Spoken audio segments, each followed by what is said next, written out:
நீங்கள் பார்த்துக் கொண்டிருப்பது தினவிதை செய்திகள்.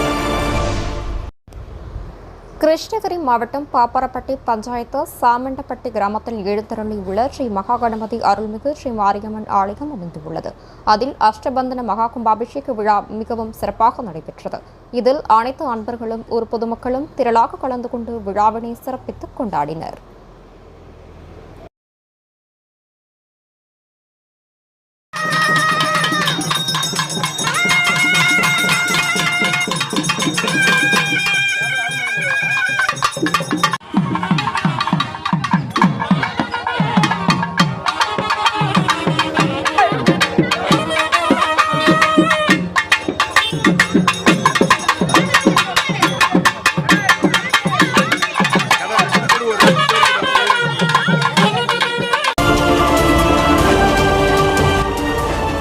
நீங்கள் பார்த்துக் கொண்டிருப்பது தினவிதை செய்திகள்.